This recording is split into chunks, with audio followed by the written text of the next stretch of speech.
Hi, I'm Kate Bonner for the Watercolor Diaries on KBTV.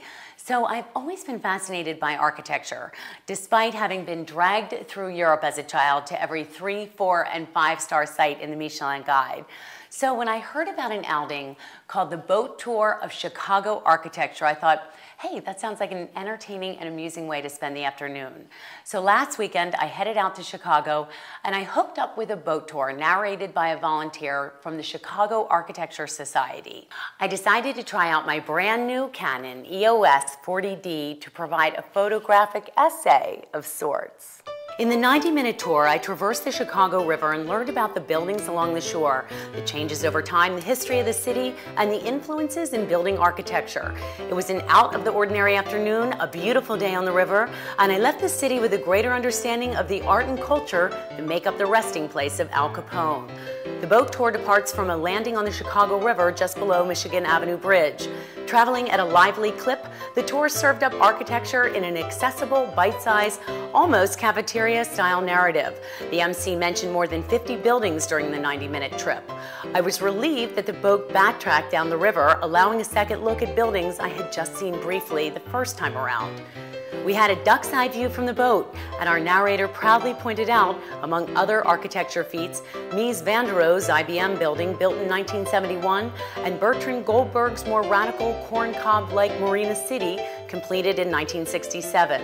We caught a glimpse of Philip Johnson and Cesar Pelli buildings and saw an improbable showroom atop an elaborate wedding cake-style building designed by Helmut Jahn.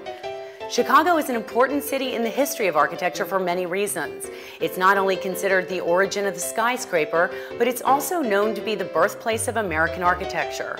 One major reason for this was the Great Fire of 1871 that destroyed nearly a third of the city, leveling an area 4 miles long and 1 mile wide that left a blank canvas for new architects to design modern structures. The work of these architects, as well as many others, was later labeled the Chicago School of Architecture. I think my favorite part of the tour was when our docent recounted an interesting tale about the miracles of modern engineering. As the story goes, in the late 1800s, the Chicago River became gravely contaminated because of the chemicals dumped by furniture makers, the carcasses from slaughterhouses, and excessive human waste. The problem was the river emptied into Lake Michigan, the source of the city's drinking water. A state of emergency was declared in 1891 when people began dying of cholera, typhoid fever, and dysentery. This is when the bold engineering feat was carried out. Through a series of channels, canals, and artificial rivers, the flow of the Chicago River was reversed. And our guide was very funny. She concluded this story tongue-in-cheek, and I quote, "Instead of emptying into the lake, they sent the flow of dirty water through the Illinois rivers down to the Mississippi. Anybody here from St. Louis? Sorry about that." It's to the Foundation's credit that even if you hadn't heard of any of these architects, it was an entertaining, interesting, and beautiful way to spend an afternoon in Chicago. Thanks for joining today. I'm Kate Bonner for the Watercolor Diaries on KBTV.